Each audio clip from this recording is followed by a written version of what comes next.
术进攻训练，前指示山豹旅机部营营长狄龙，请继续。是。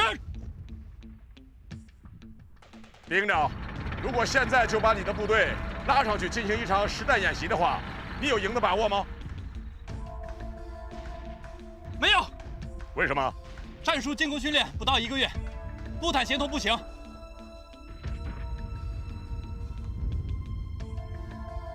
回到你的岗位上去吧。是。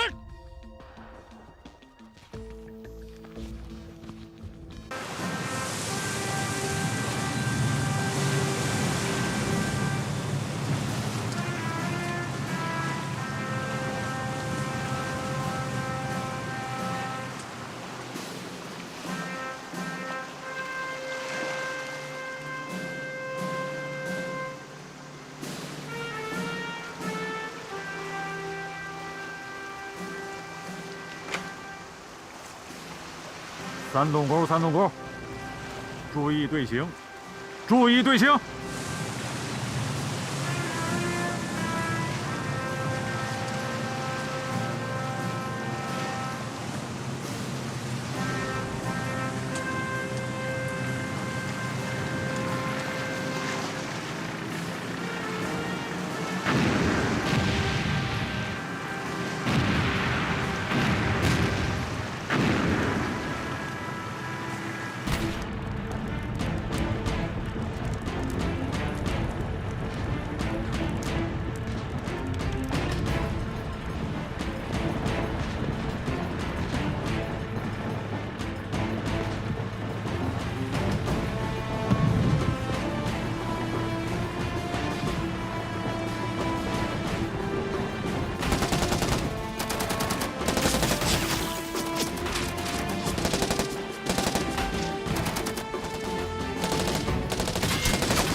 过去吗？不用，直接冲过去就是了。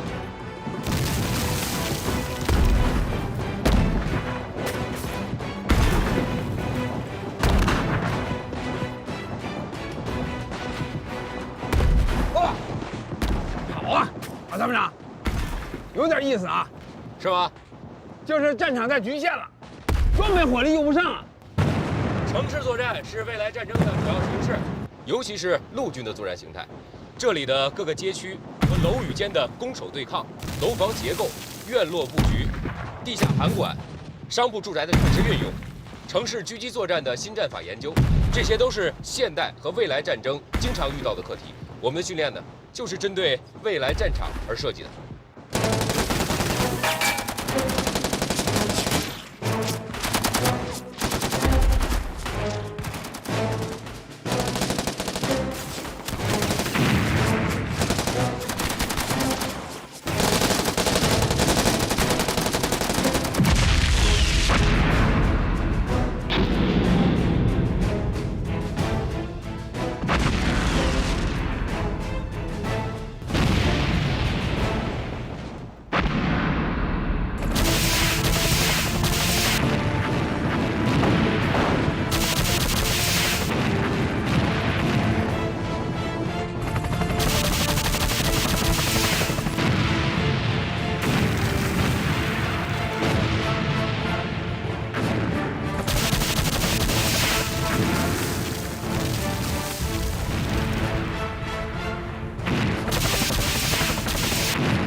山豹旅的训练呢，与外军训练原则相似，训练像打仗，打仗像训练。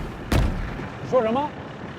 训练像打仗，打仗像训练，训练不就是训练吗？我们要求训练就跟真打仗是一样的。你现在所看到的一切，就是我们的日常训练课。只有在这样的环境中训练，战士们到了战场上才会感觉和训练中很贴近，心理压力小，打仗跟训练一样轻松。有意思。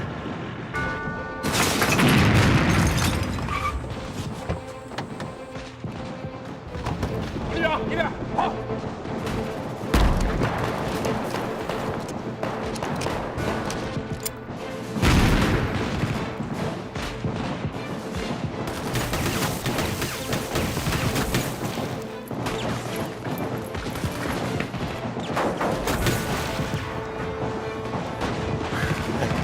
有点意思啊。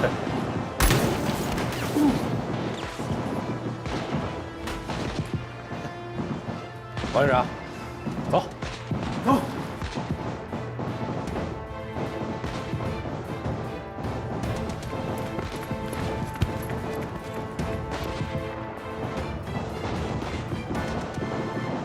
为什么不把对面的狙击手干掉？你看看能不能找到他的藏身之处。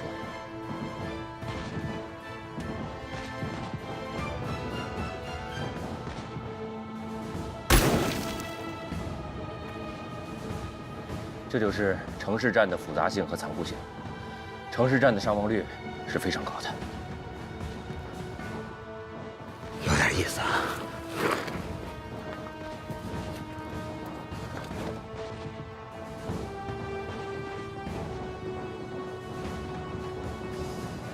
肉眼是不可能发现深藏在高楼内的敌人的。王旅长，跟我来。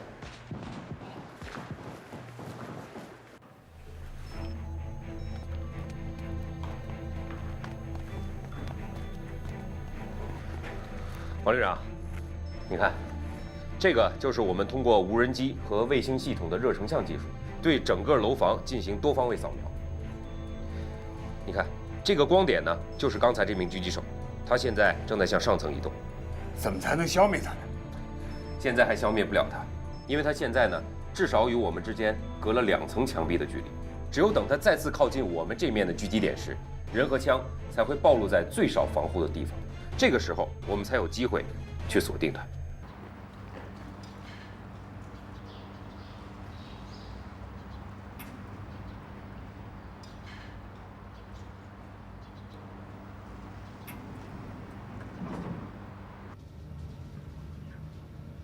哼，有点意思啊。这都是我们旅长设计的。不错。到了。到了。漂亮。同志们，欢迎王旅长到山豹旅来参观指导。同志们太客气了。请把您的食指在这儿扫描一下，门才能开。我的食指？对。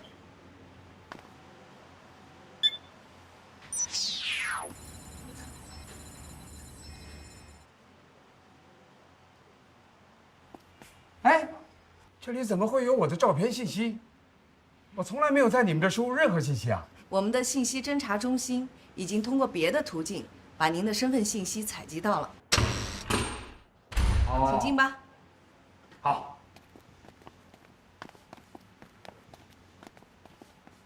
王旅长，我们曾经是对手，知己知彼是赢得战争的首要任务。我们对你和何政委的相关信息做了收集，要不然你也进不了这座指挥中心。怎么，我的血压都测出来了？是，你现在的血压有些偏高，可能是刚经过城市战训练场时有些紧张。好多年没有经历这些了，真是又激动又兴奋还紧张啊！这就是我们的指挥中心。韩旅长，走，韩旅长，王旅长。没想到你的指挥所是这个样子。这个呀是全数字化的指挥中心，每天的训练情况可以在这里实时看到。来，您看看。好。郝参谋长，给王旅长介绍一下咱们全数字化指挥所的情况。是，在这里，可以对全旅各兵种、各专业和不同岗位进行自动考评，各班排和单兵个人也可以从网络系统回放复盘，查看自己当天的训练情况，总结训练中出现的问题。这套指挥训练系统比以往传统的训练方法能提高200%的效果。能提高这么多呢？是的。这套系统呢，其实就是我们全旅实力的大数据库。士兵从入伍第一天起的训练情况，包括体能、体质、心理素质、技能参数等，全部录入大数据库，以供随时调出用。如单兵技能达到某一级别的标准之后，就可以自动晋升到更高级别的科目训练，而不用与还未达标的士兵继续重复初级和低级的训练。因此，能帮助士兵在有效的服役期内合理调整训练强度和技能难度，对提升单兵作战能力、合理部署兵力都能起到很好的辅助作用。哎，这个片子我好像刚才在哪儿看到过。王旅长，这就是刚才您和郝参谋长一起经过的城市巷战的训练场，每天的课程在这儿都有记录，每一个战术动作都是要讲评的。现在画面显示的是我们特战大队2大队的攻防训练。刚才你们经过的时候，是1大队在训练。呀，坏了！我刚才狼狈的样子，你们是不是都看到了？第一次进入我们城市战训练中心的人呐，都会吓出一身冷汗。我们这个呀，可都是真枪实弹的训练。是啊，听出来了，枪声炮声都很实在。这么搞训练不安全吧？万一出事怎么办？这个你放心，安全措施完全可靠。一旦有不安全隐患，系统会自动报警的。不过，像刚才王旅长那样镇定自若，也是我们学习的榜样啊。我不信您自己看看。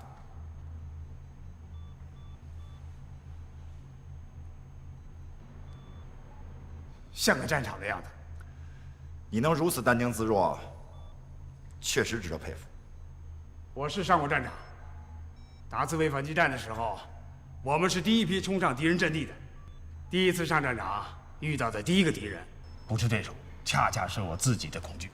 一旦战胜了恐惧，也就掌握了战场的主动权。王旅长，要不要休息休息？不，带我参观一下你们山堡里的军事馆吧。王旅长，我们这支部队组建还不到1年，哪有什么历史可言，更没有什么光荣的传统可以记载呀。你们出山第一仗就把我们808旅打败了，接下来又战胜了909旅，这个战绩还不辉煌啊？其实这些对我们蓝军来说是一种悲哀。悲哀？是啊，我们也是解放军，我们是陪练，也就是磨刀石。陪练的任务就是让我们的战友提高战斗力，好去战胜真正的敌人。可是我们的战友连我们都打不赢，这样的胜利有什么值得骄傲的？我们只是一支假想的敌军，连假想的敌军都打不赢，那碰到真正的敌人该怎么办呢？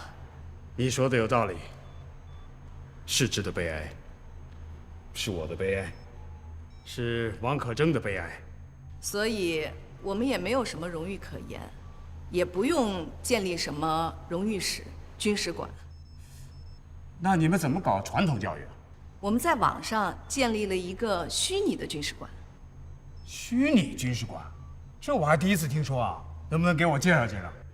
你看，这不是跟我们808旅历史一样吗？你一眼就看出来了啊！没错，这就是808旅军事馆的资料。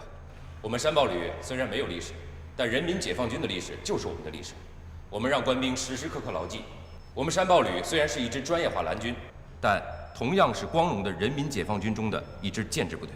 我们呢也常跟官兵讲，虽然我们平时穿的是外军的衣服，手里拿的是一部分外军的武器，但我们还是一个绿皮红心的萝卜，心永远是红的。我们旅的传统教育分为2个部分，第一部分就是把808旅、909旅的老大哥部队的光荣历史作为我们旅的传统教育的基础课，制作宣传片，设置网上军史馆，让官兵们了解我军的光荣传统，不忘入伍初心，教育官兵继承优良传统，发扬光大。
报告连长，3分队已经在左翼登陆，20分钟后迂回到107高地一侧，与机降的特战大队会合。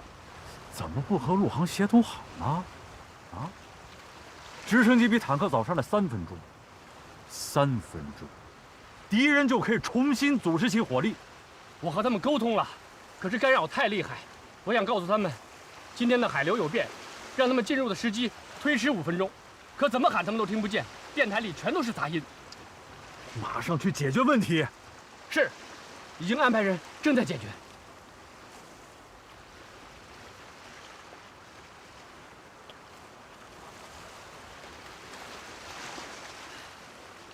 旅长，有一个爆炸性的新闻，你知道吗？怎么？你带手榴弹来的？808旅王可征把韩鹏臭揍了一顿，听说打得还不轻呢，浑身多处骨折，已经在医院住了半个多月了。听谁说的？我的消息一向灵通啊。还有啊，王可征因为受处分，本来都提了军副参谋长，命令都宣布了，结果又收回去了。你这个版本啊，内容基本属实，但夸大的成分多了些。2人弄了场散打，山豹旅参谋长郝建国和旅长韩鹏2个人没打过808旅旅长王可征。韩鹏被打得鼻青脸肿，回旅里休息了3天。王旅长提集团军副参谋长的命令，是因为上次演习受处分而推迟宣布。这是官方的，转弯方。王可征这次可倒霉了。其实啊，我也想教训教训韩鹏那小子。哎，可是咱们不能犯王旅长那种鲁莽行事的低级错误，你说对吧？对，太对了，旅长啊，这一点我要向你好好的学习。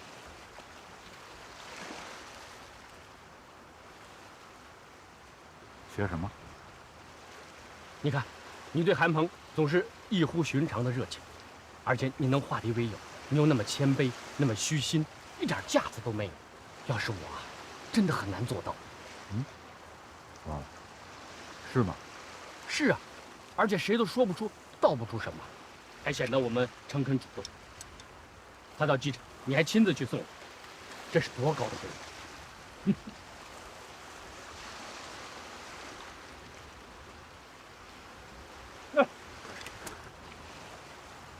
东拐东拐，训练结束后，把部队直接带回。小梁子，到，把旅长的吊钩带上。是。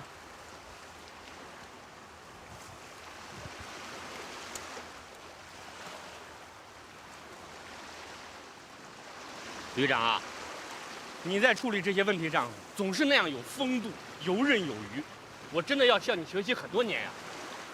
不用学就会。韩鹏他们是在执行战区陆军首长的指示。虽然我们并不欢迎他们，但还要落实首长的指示。该欢迎欢迎，该请客请客，该送行送行。礼节也是一种文明。别看他们级别不高，但来头不小，跟他们较劲。他送材料我收下，他说啥我听啥，有用的我就吸收，没用的我就不用。哦，对了，韩鹏他们上来就抓信息情报，这招确实狠，也确实高明。我在情报部门专门成立了一个猎豹小组，把韩鹏所有的资料都储存在了数据库，就是不知道什么时候才能和山豹旅再次对抗，估计要轮上，恐怕也要2、3年了。那就先秘密准备着吧。轮不上，算韩鹏运气。一旦时机来了，精准打击，定点清除。怎么也得让韩鹏当一回909旅的俘虏。对。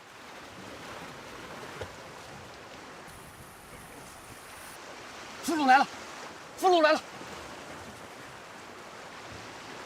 别急，很有可能是条大的。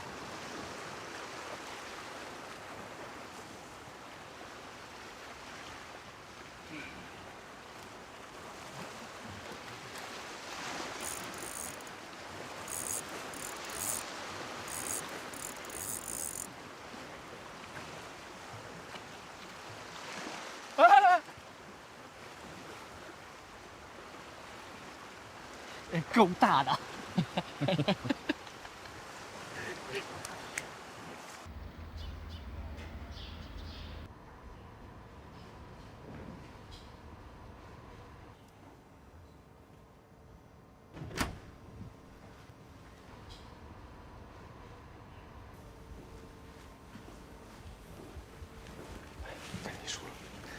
旅长不让动，从昨天晚上到现在，旅长还没吃饭呢。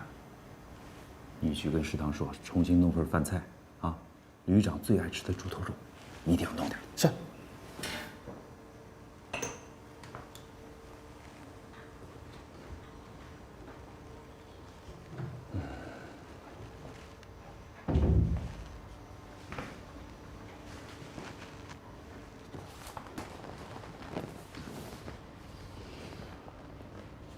政委，你来的正好。你不来呀，我还要找你去。找我干啥呀？政委，我想让你来救我。你说胡话呢吧？我前天来找你，你不开门，说什么我要看资料，不能打扰，现在又让我来救你，你知道吗？我掉深渊里去了，政委，真的。哎呦，你赶紧去洗个脸吧，整利索点啊！我跟你说正事。去呀！哎。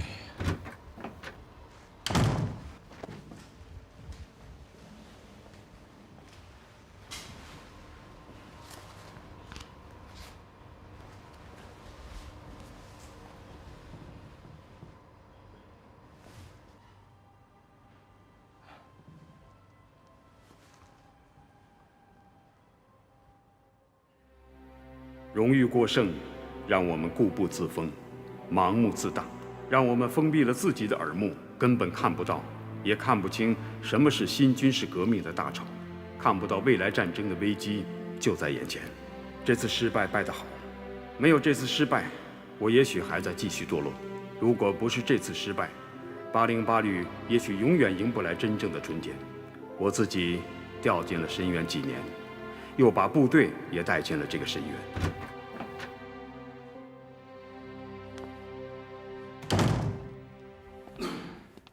哎呦，从深渊里爬出来了。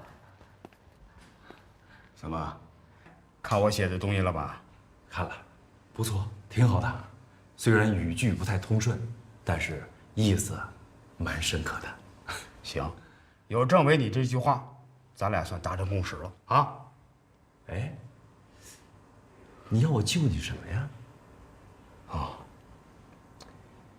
我做了一个梦，真的猛。当时我带队攻上武桑姆高地，正高兴着呢，韩鹏走过来说：“你也不往身后看一看。”我当时看了一下，没想到武桑姆高地上有一个大的天坑，看不到底。韩鹏过来说：“不让你上来，你非得上来。”说完，啪的推我一下，我掉坑里了，越掉越深，怎么掉都掉不到底啊！我当时，我喊我都喊不出声来。醒了以后，就写了这篇文章。没写完，都是些支离破碎的想法，我怕回头给忘了，就先写下来。但我想起了你说的那句话。我说什么了？观念。要是观念变了，好多看法就变了。怎么变的？我觉得我有点恬不知耻。不至于吧？真的，我现在都不知道什么是耻辱了。所以，我有一个想法，在全旅上下开展知耻教育，在官兵中树立知耻而后勇思想，号召全旅要卧薪尝胆，重振808旅雄风，把我们的失败原原本本地告诉全旅官兵，发动官兵查问题，找出路。原来你把自己关在这里3天3夜，在这修行呢。政委，不修不行了。山报里这东西，我看了3遍，整整3遍。第一天看了1遍，我出了一身冷汗；第2天又重新看了1遍，后脖梗子发凉啊。第3天再看，我是一身热汗，浑身发烧啊。我就明白了，我为什么败了。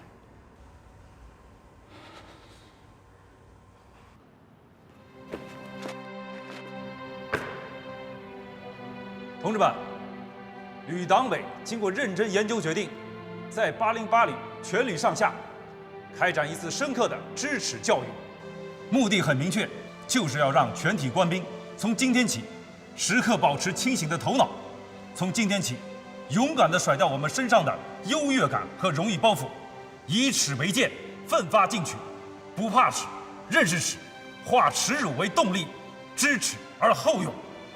今天，在我们的军史馆里，举行808旅有史以来第1块记录耻辱的铭记碑——知耻碑的揭幕仪式，就是要给全体官兵，尤其是干部们敲响警钟。808旅如果再不思进取，再不跟上时代的步伐，再不站到训练改革的前沿，808旅就会像这次演习失败一样，被时代的大潮掀翻，沉没。旅长提议要把这块碑放在我们的军史馆内，和我们旅取得的荣誉放在一起，并希望由此能够成为808旅的一个规矩，让史实成为一面镜子，而不是一道光环。希望全体官兵能有一颗平常心，做到宠辱不惊，既能正确对待成绩，也能正确对待挫折和失败。下面，请旅长为知耻碑揭幕。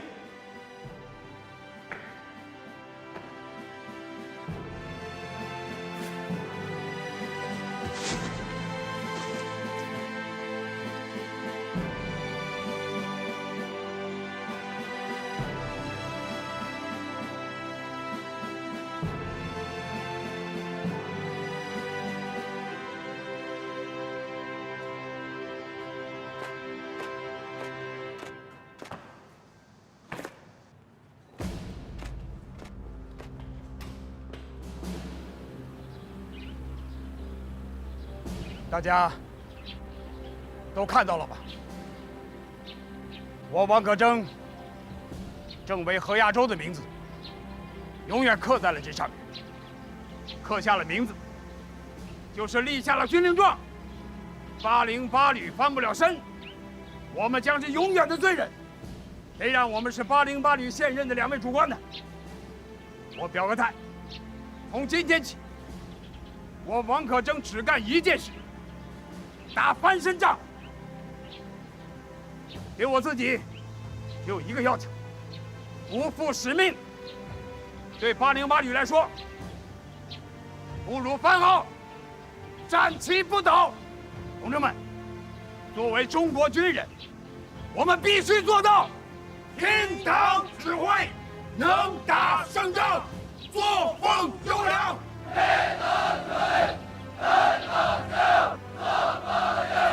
从今往后，一切要以战场为背景，一切要以战时为标准，一切要以打赢为目的。我还要求你们，从今天起，1年之内，808旅不再发布一条有关成绩、表彰、立功受奖的消息。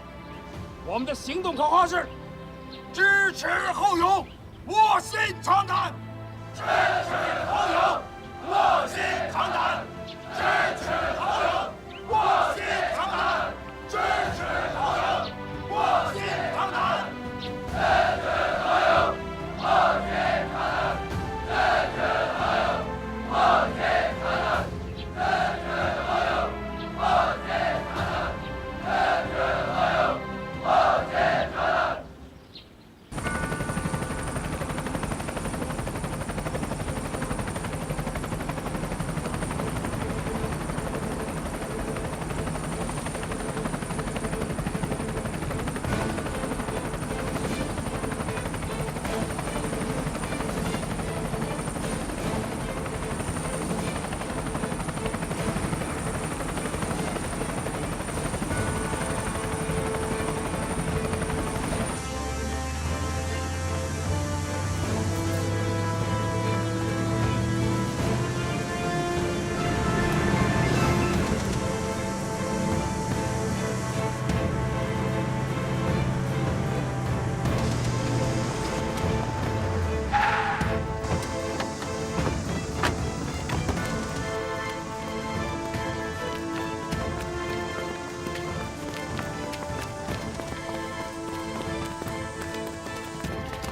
陈政委，您怎么来了？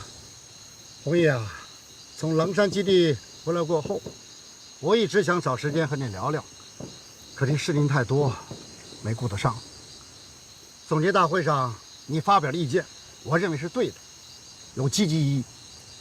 可是有些想法跟旅长不太一致。有时候我看出来了，你是欲言又止啊。是。不想再说了。为什么？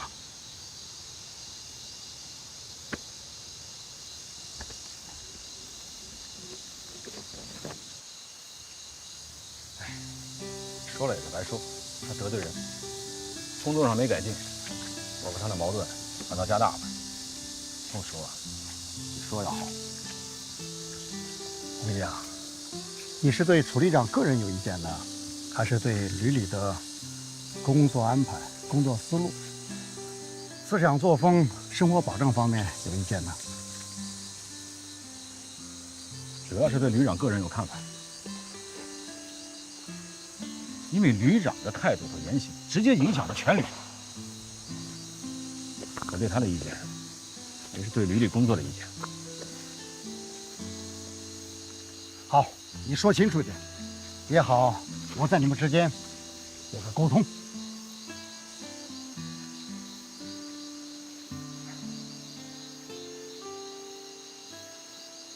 我觉得根本不懂现代战争的规律和特质，又不愿听别人的建议。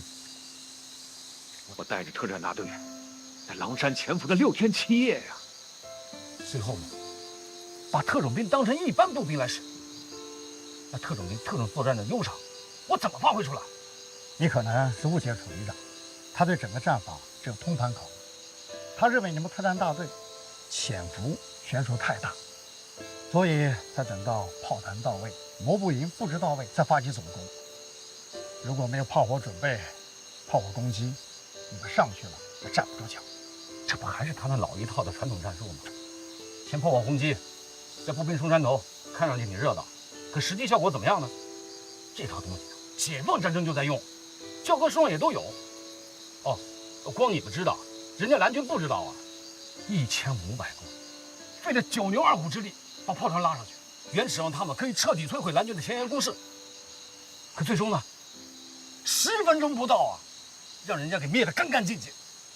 说这个来气，你呀，江小庆，你说的也有一定的道理。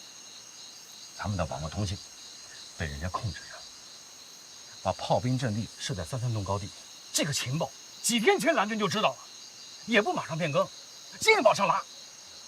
蓝军的电子侦察、直升机空中侦察、太空的卫星侦察，早就把朱团长他们盯得死死的了，能不被人吃掉吗？红衣啊，也许旅长考虑的没那么周全。是的，他这方面考虑的可能不太周全，可他摆样子演给首长看，考虑的可是10分周全啊。说白了，这不就是拿演习当演戏吗？特种兵作战的原则就是近距离避敌，我们都已经潜伏在敌人的鼻子底下了，却让我们像步兵一样去冲锋，这完全违反了作战原则嘛。如果把炮团的2个营分别设置在另外2个相距较远的地方，如果摩步一营能跟着大部队一起出来，如果电子对抗营能先一步主动出击，首先6团进行实施电磁覆盖，数字指挥方舱跟着指挥所行动，而不是跟着装甲团坐火车。如果这样，2个摩步营同时对535阵地发起正面攻击，我的特战大队再从侧面和后方发起突然袭击和偷袭，我敢说，909旅绝对不是今天这种局面。红衣啊，旅长也很后悔这件事情啊，以后不要再提了啊！你不提，我也不提，大家都不提，都当和事佬，这叫总结吗？上来就定调子，3七开，谁还敢讲话？好，你所说的这些，我会说服旅长的。红衣啊，你后边还有什么打算？有什么想法？我想转业。你说什么？我一直主张，我军不能等到敌人打进国门才知道敌人是什么样子，要让我们的部队知道，未来战争原来是这种样子，是这种打法。偏执，现代战争天天发生，没吃过猪肉，还没看到过猪跑。我军不能等到敌人打进国门才知道敌人是什么样子，要让我们的部队知道，未来战争原来是这种样子，是这种打法。偏执，现代战争天天发生，没吃过猪肉，还没看到过猪跑。呆猪，近年来，地球上虽然出现了海湾战争、911恐怖战争，也叫袭击，但我习惯称战争。伊拉克战争、阿富汗战争和近期的利比亚战争、叙利亚危机等等，当代战事的确让我们看到现代战争进程和发展趋势。但我们毕竟都是局外人，我们看到的大多是电视画面，我们得到的战况和情报，绝大多数是过滤后的残渣，或是硝烟过后已成废铁的几门马后炮。不要指望从网上淘到战争主导者们的核心机密，因为中国当代军人亲临战场者极少，战场的残酷、战争的突发性和战局的不确定性，荒唐的皮卡战争，让皮卡车成了战场之神。谁会想到，都会使中国军人遭遇战事，开战的第一时间将会陷入极度陌生、紧张、恐惧和大脑空白。只有在经历过失误和大量人员伤亡、财务损失后，才会找到还手的机会和反击的方向。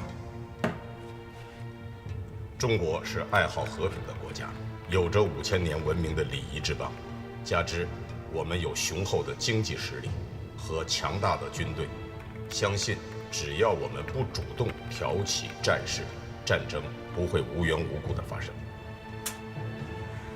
唉，蠢猪，一只被必宰无疑的蠢猪。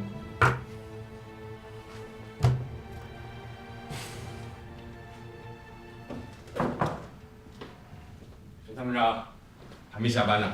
你们也是还没回家吗？啊，我刚刚看完决战2017演习总结报告，看来这2个单位啊出动很大呀。是啊，808和909旅，他们总结的也很认真。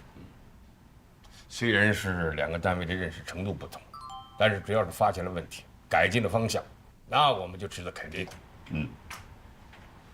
有什么重要信息吧？让我回避一下。哎，司令员，不是什么隐私，我正在跟一位网友啊讨论一些军事变革的话题。这家伙急了就骂人，但有时候骂的也是一针见血。是吗？来，你往这坐。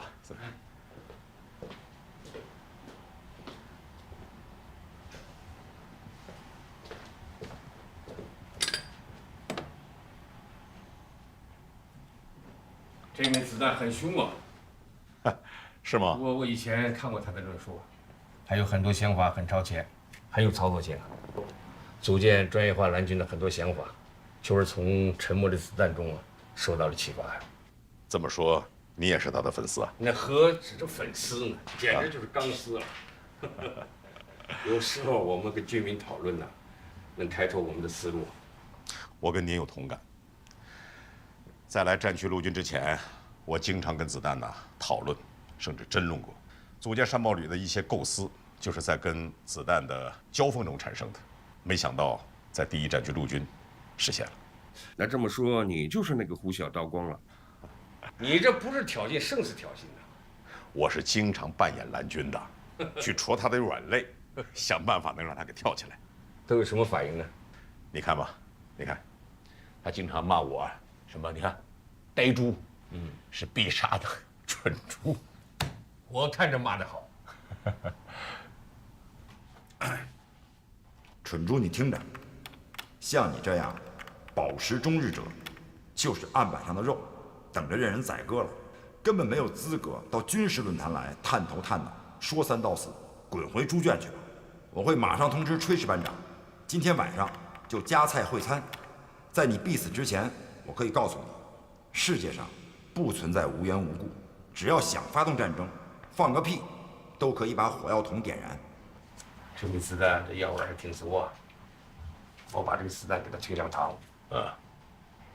子弹先生，刀下留珠，在强大的外军面前，我们吃亏是不可避免的。只有把蠢猪和猪脑者踢出论坛，我们才有一个真实的环境来谈话题。近来沉默子弹被一种使命感驱使着，研究了近年来几个战场上外军新战法、新特征，对比研究本军之不足，发现许多部队和单位在应对突然袭击时没有任何防范，就跟钱包不是自己的一样。这种疏忽松懈和麻痹，到了令人发指的程度。这小子这么大而化之，他在说谁呢？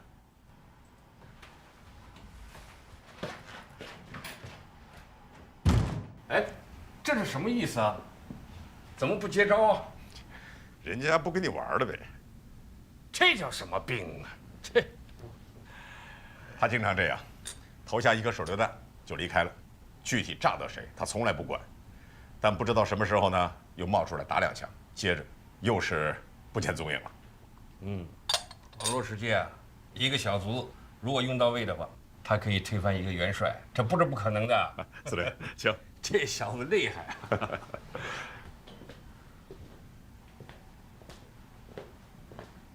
司令，请。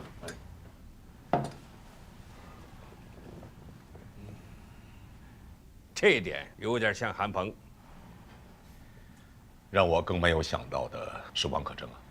听说他立了一块制纸碑，把这次演习失败的败绩刻在了碑上，放在他们的军事馆里，引起了不小的争议。哦，这事我没听说呀，你怎么认为？我现在还吃不透王可征到底是怎么想的，而且在他们的总结报告中，只字没有提这件事情。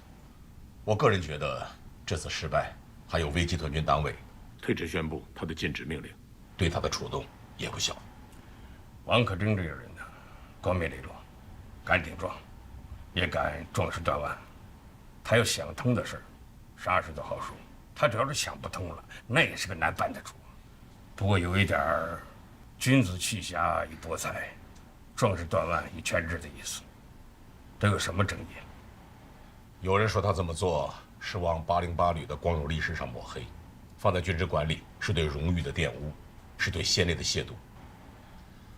还有人说这是王可征个人在作秀，希望上级首长能够出面，让他把石头给搬出去。王可征如果把这个秀能做到底，那也行。我们谁也不要出面，我们要是出面，反而那是作秀，有点小题大做的意思。这808旅他本身就是老虎屁股摸不得，他现在不是要自我修炼吗？好啊，你让他修炼去啊，那我们干脆不过问，不干扰，不表态，你随他去。好，就按照司令员的意思来。啊，对了，参谋长，近期有些事情还得引起我们注意啊。您指哪方面？最近呢，军委检查组来咱们战区巡视，其中就发现了我们战区陆军呢所属部队存在了一些问题，其中啊最突出的是安全防范意识薄弱，尤其是日常守卫管理方面存在着漏洞，这一点不能不引起我们重视。您看可否由山豹旅发起一次警钟行动，给这些单位敲敲警钟？从贴近实战角度来讲应该搞一下。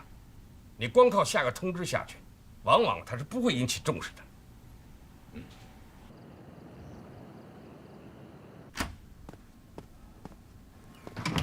哎，政委，什么事儿这么着急啊？我还以为你在宿舍呢，你这去哪儿了？啊，晚饭前就去了海训现场，3营2连喊上打靶，一半没打中，气得我。我呀，让他们夜里谁也别睡觉，把原因给我找出来。这不丢人现眼吗？你说？楚荣生不是在现场吗？你让他去处理不就行了吗？后天军里就来人考核突击战车，海上实弹打靶。你说说，我能放心吗？这真是不去不知道，一看吓一跳。3营是前几天才到的海滨训练场，一下还是打实弹，我看你有点沉不住气喽。哎，还真让你给说着了，我是真着急后天来考核就拿10发5不中的成绩来给首长看哼，这让我909旅旅长的脸面往哪放啊？往哪放也是放在你自己的脖子上。心急吃不了热豆腐临时抱佛脚是没有用的。哎呀，怎么也不提前通知一声吗？哪怕半个月也好，是吧？这搞得手忙脚乱的。哎，这是不是有点学韩鹏，也搞突然袭击哼，我看这不能完全怪上面，主要平时我们海训搞得太少，领导考核前3天才安排海训，成绩不理想就不理想吧，只要我们努力一下，我相信成绩会上去的。哎，我说，这可不像政委说的话呀。旅长，政委，朱副旅长说他来不了了。我刚才说什么来着？说什么？我什么也没听见。我是说我跟政委说什么来着？你是说这不像一个政委说的话。不会吧？对，政委你是从来不会这样说话的。上级来考核，我们怎么也得拿出最好的成绩来吧？怎么能说不理想就不理想呢？老楚2连新兵多，车长、炮长是2连兵，又是新装备第一次下水，怎么能打得好？朱副旅长提出的海训计划，你每次总是以安全稳妥为理由不予批准，只能在岸上打，不允许下海。现在全改下海，怎么能打得好呢？丁凯，前一段不是海况不好吗？你不是说新兵多新下海，沉着车死了人，怎么交代吗？那现在怎么又下海打实弹了呢？政委，你这可就是抬杠了。旅长、政委，开什么会，咱们就开吧。开吧，今天这会啊就是抬杠。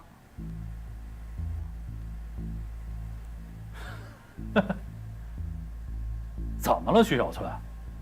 吃错药了吧？老楚，你怎么说话呢？今天叫你们来呢，我们开个会，研究一下演习失利的原因，分析一下我们909旅现在存在的问题，希望能够统一认识。干嘛非要安排在晚上呢？啊，你可真是的！我睡不着。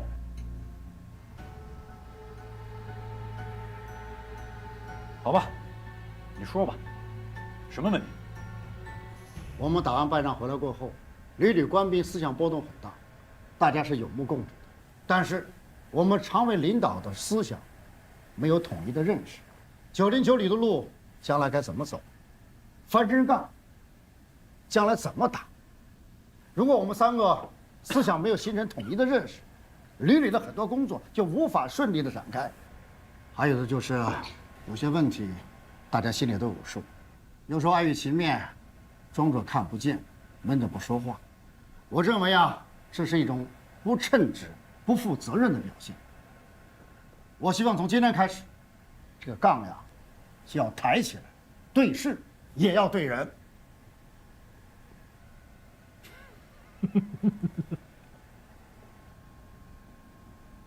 哎呀，这是怎么了，政委？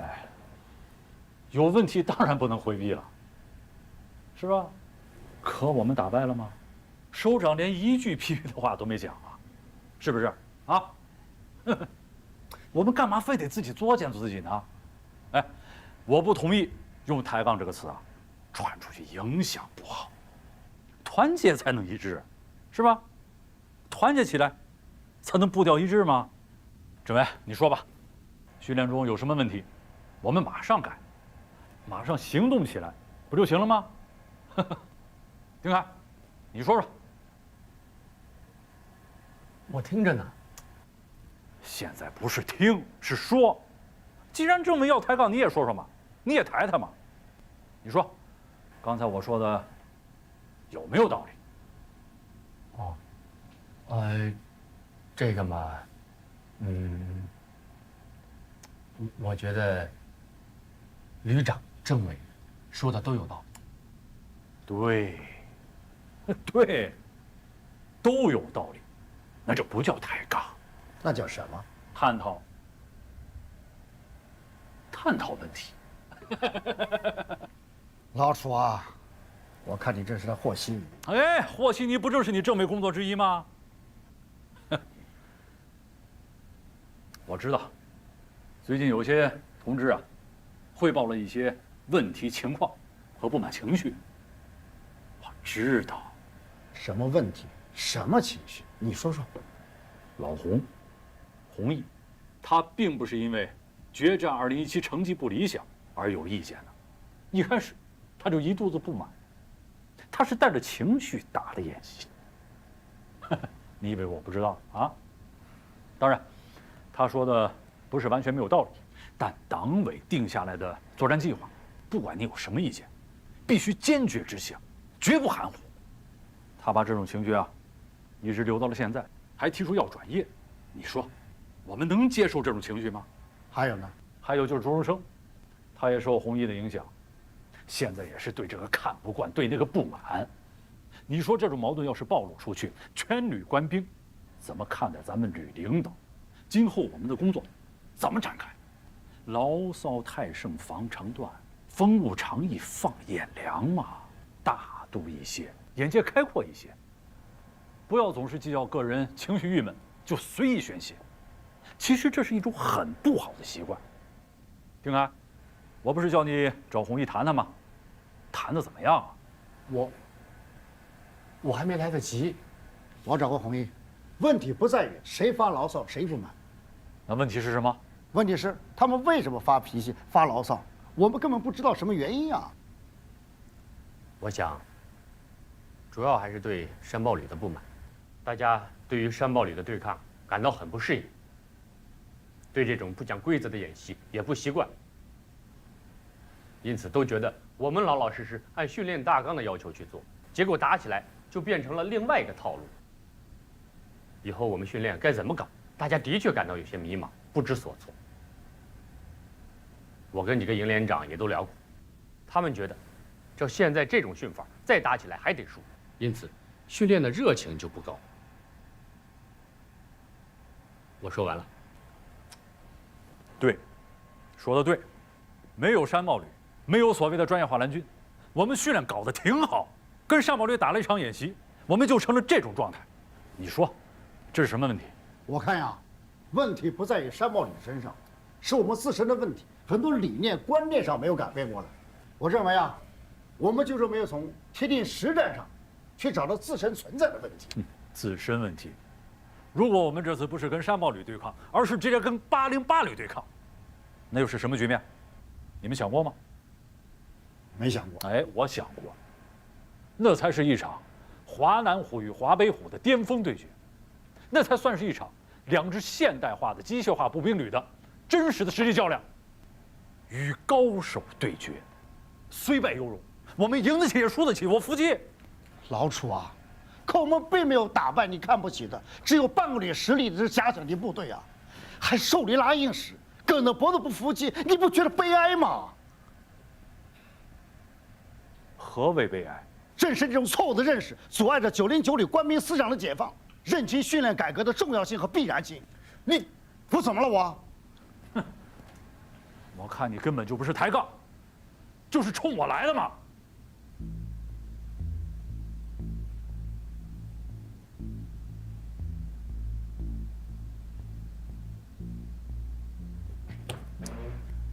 我保留我的意见。如果是我的责任，我绝不推卸；是我的错误，我会写出检查。但909旅绝不是你们想象的那样病入膏肓、不可救药。我会为909旅的荣誉，坚持我自己的观点。走了。旅长，这么晚了，上哪儿去？二营海军现场。我们是散会的。旅长，我还有话要说，先听我说完，好吧？来，坐这儿，坐这儿，来。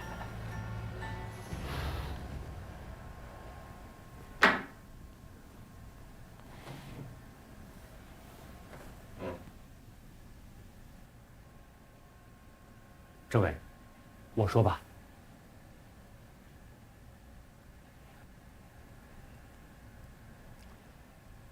我是参谋长，训练工作是我主抓的，训练上的问题，责任在我，我要检讨。前段，洪毅和朱荣生都跟我谈过，他们想搞训练役改革的想法。两人也都拿出过一些新的、具体的训练计划和方案，我是看了，但觉得还不是十分妥当，有些地方存在不安全因素，退回去让他们再改改。我想，等成熟了再上报旅党委。我觉得，是我没有把这项工作抓紧落实，这跟旅长没关系。你报不报，我都知道，不是你的责任。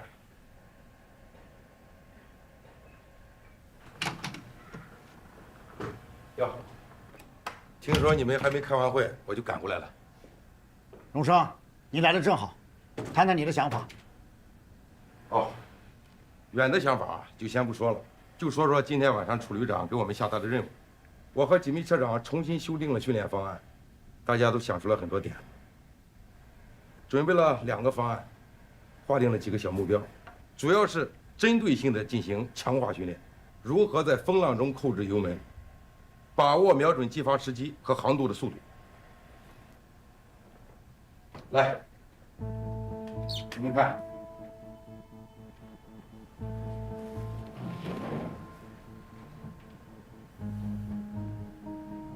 第一个方案，第一组在沙滩上练习，撤不下来，对海上漂浮的灯标进行瞄准射击，主要是射手们训练。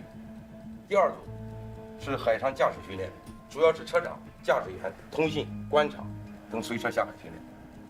我们还有一个方案，就是把已经退伍的几名优秀驾驶员破窗请回来。把退伍兵请回来？对，请他们回来做临时教员。我已经给他们打电话了。他们能回来吗？听说部队有需要，他们都非常高兴。有坐飞机的，有坐高铁的，都连夜往这赶了。我们缺的就是有实操经验的教员。哎，2营的王金满也过来吗？来，他肯定来。好，太好了，只要他过来啊，那就没问题了。他是1级车长，又是1级炮手，又是我们的教员标兵。行啊，朱团长，没想到你能想出这个点子来啊！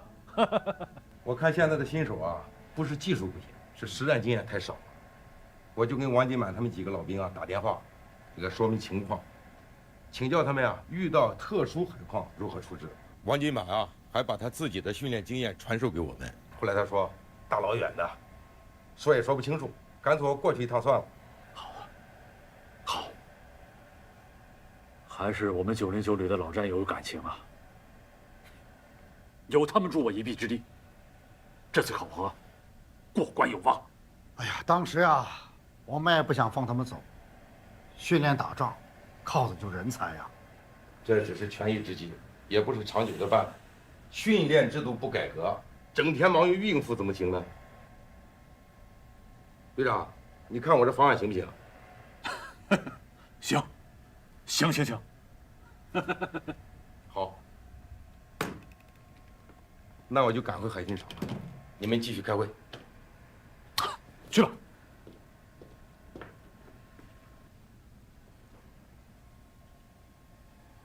队长、政委、参谋长，有句话，我说出来不知道合适不合适。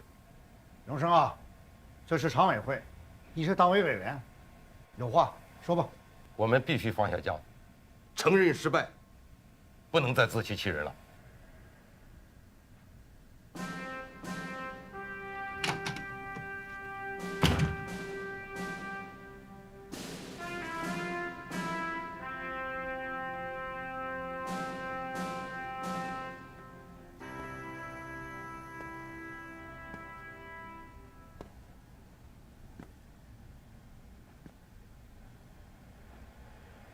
自欺欺人，老楚啊，我觉得这话糙理不糙，你呀，真应该好好想想了。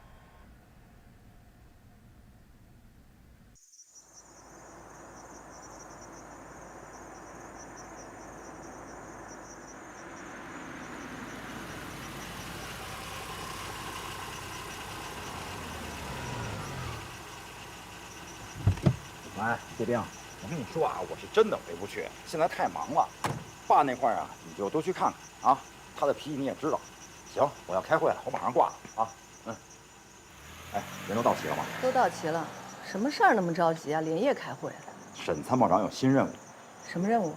战区陆军呢要展开一次安全防范意识的大规模检查，让咱们呢配合安全形势教育，展开一次小规模的行动。哎，咱们进去再说吧。啊。谢兵给你打电话的吧？催你回去拍婚纱照呢。哪有时间呀？哪儿开会啊？会议室。好。起立。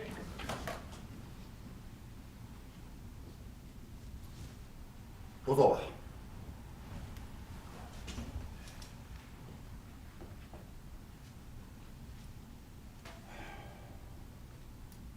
这首长是什么意图啊？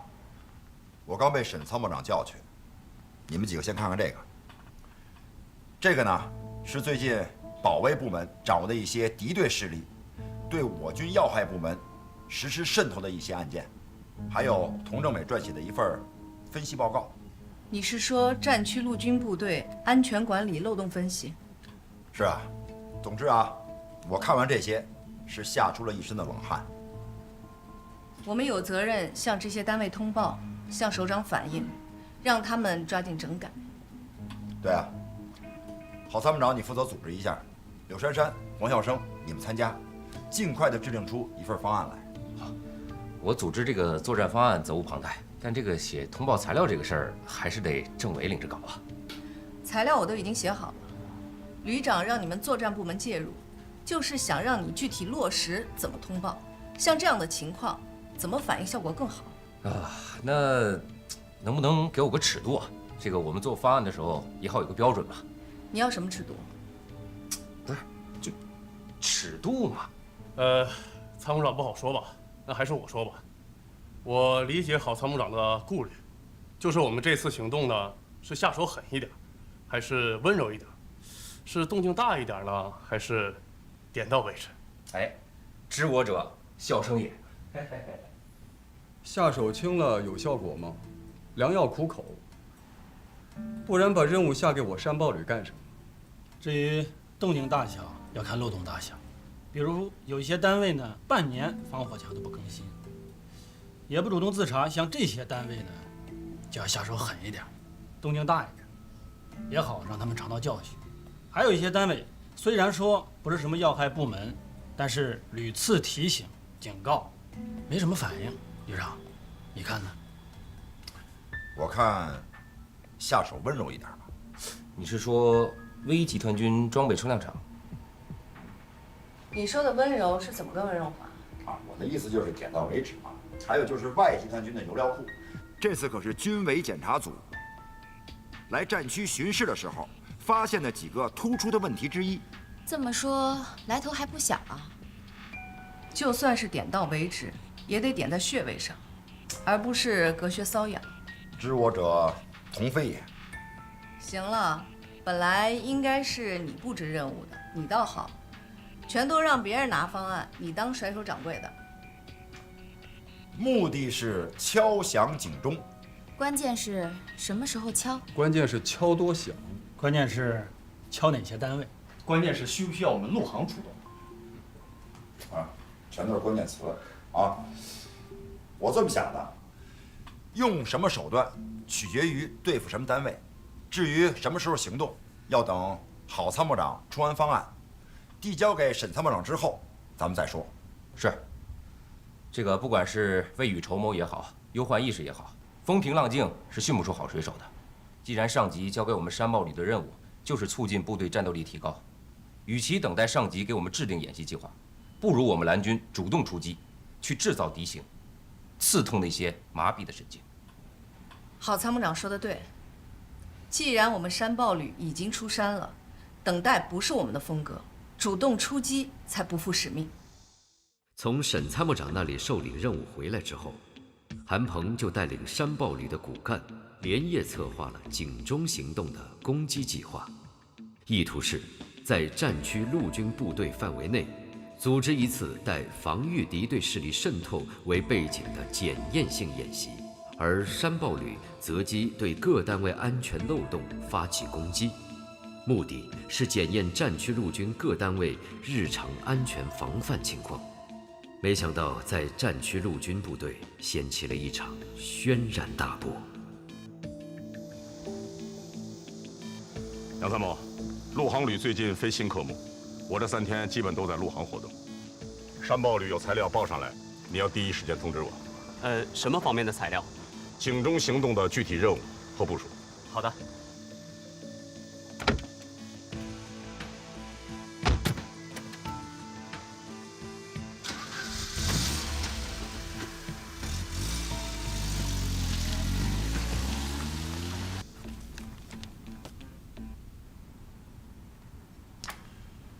可以，这份计划没问题。今天晚上啊，咱们就按这份计划行动。行，签字。哎，我有一个想法啊，咱们这个行动计划可以先不用报上去吧？不报啊？今天晚上就行动了，你现在不报，你想什么时候报？我也没想好呢，明天报或者今天晚上再说。这可是军事行动，动兵动装备的，你怎么能事先不请示不报告呢？咱们不是专业化蓝军吗？咱就得办点专业化的事儿啊。对抗演习的时候你怎么玩都行，可现在是日常生活，弄得这么翻天覆地的，连首长都不知道，行吗？你先别着急呢，你先坐下，你先坐下，我跟你说。哎，警钟行动演习这个通知，是不是陆军首长已经发给各单位了？是。各单位不是没有准备啊。再说了，这种小打小闹就不用惊动首长了。而且你们知道那些问题是谁发现的吗？就是我们信息情报中心在搞网络侦查时候发现的呀。我跟你说啊，发现的问题不仅限于网络，很多具体单位还有很多安全问题。安全问题？不是，这谁发现的？军委检查组暗访的时候，他们发现的。这次他们监察的对象是8个军级大单位，40个旅级单位，7所军事院校，3所野战医院和总医院。他们是瞪着眼睛查问题、揪短板。明白了。不过其实我们这个方案，动静并不大，也就10分钟就结束了。我们要想玩得漂亮、玩得有效果，就得突出它的突然性、偶然性还有突发性。万一在上报的过程中，哪个环节泄密了，那我们这个计划就白做了呀。没错。这个具体的行动计划，沈军参谋长最好事先布置的。我觉得还是得报，连首长都不知道，将来追究起责任来了，咱们这个刚成立的山豹旅能承担得了吗？万一哪级首长火了，给我们告一状，说撤，咱就白折腾了。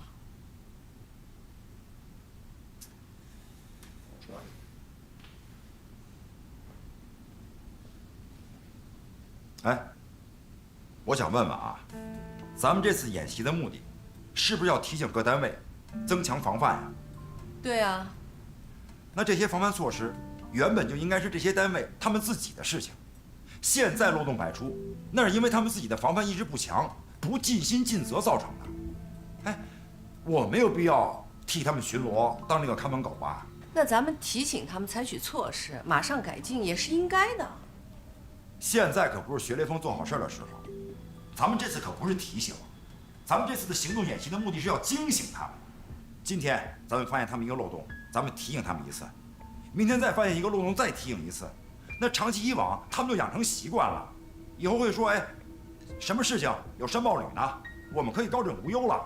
对，到时候首长再一问，这个漏洞谁查出来的？山豹旅，好，表扬山豹旅。那以后这种差事全落到我们旅身上了。万一再出现什么情况，那就怪我们没有及时提醒、及时发现。我觉得我们不能惯这种毛病。你这只是推测。哎，他这可不是推测啊，以前有过这种先例啊。这次我们主要做的不是提醒，而是惊醒。警钟行动嘛，就要给他们敲警钟，而且把这个警钟要敲响了，否则咱们等于没有完成战区陆军给咱的任务啊。那照你这么说，不报还对了。也不是对了，就是什么时候报，怎么报，上报的程序，咱们再好好商量商量。怎么，你想跟首长玩猫腻啊？不是，这个也不是猫腻，就是早报上去，有可能会走漏风声，一切就前功尽弃了。哎，没错。而且啊，这份计划，沈军参谋长事先布置到为好。你是怕他知道了，将来反倒会有人怪他不事先吹吹风？反正不管怎么说啊，行动计划今天晚上暂缓上报。行，什么时候上报你一定得告诉我。那是肯定的。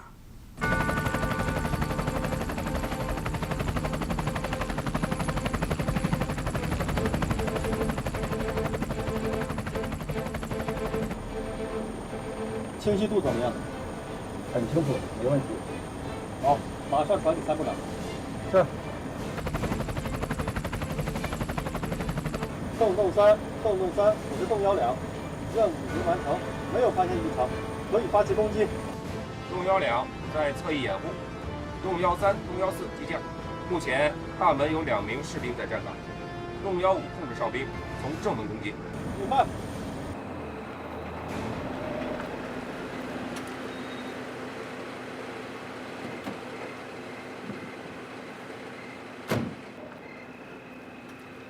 这里是军事基地，请您离开。啊，兄弟，我是旅游公司的，我有名片啊。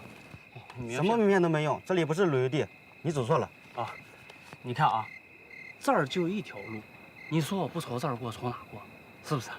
哎，兄弟，你过来，你帮我看一看，这儿就这一条路，你说我从哪过？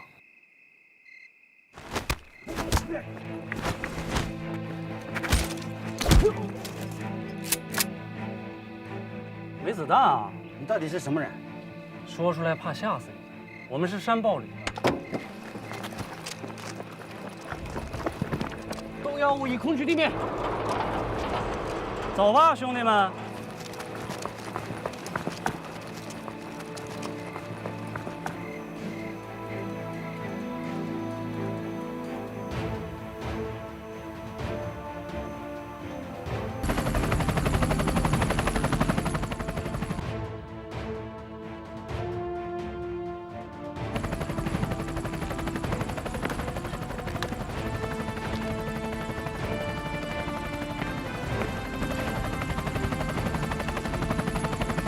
530油料库的弟兄们，我们是山豹旅特长队的，今天晚上来炸毁油料库。我命令你们放下没有子弹的武器，留在房间，不许出来，否则将会有生命危险。有机关，快拿枪！班长没子弹了。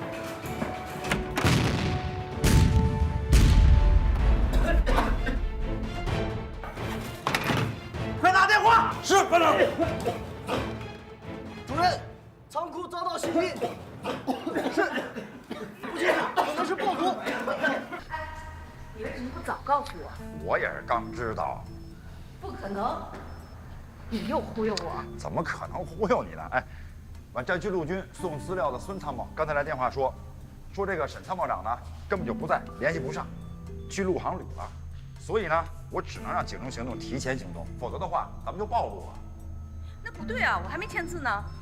这点小事你不签字没事啊？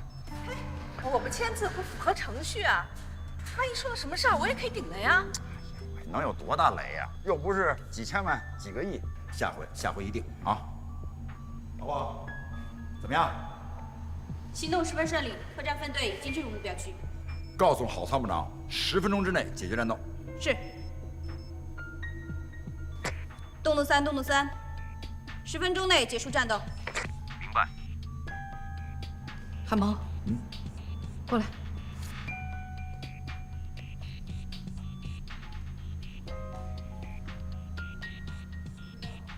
你不让我签字，是怕首长问责下来，你好把我撇出去，一个人承担责任是吧？你是政委，想逃是逃不掉的。再说这事儿也没什么大不了的，你说是不是？你太不够意思了，和你在一起工作，我后悔终生。你看你这暴脾气。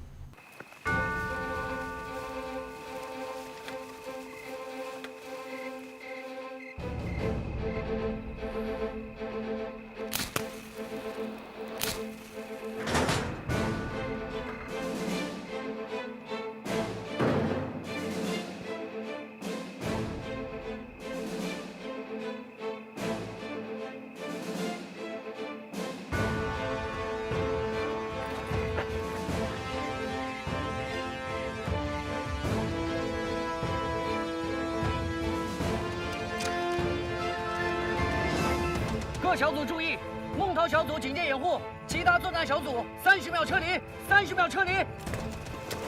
撤！抓紧时间，快，抓紧！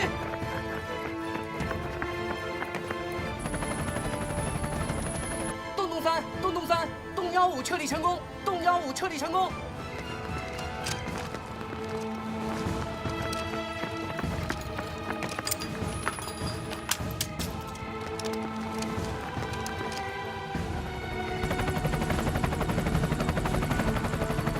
3小组准备完毕，可以撤离成功。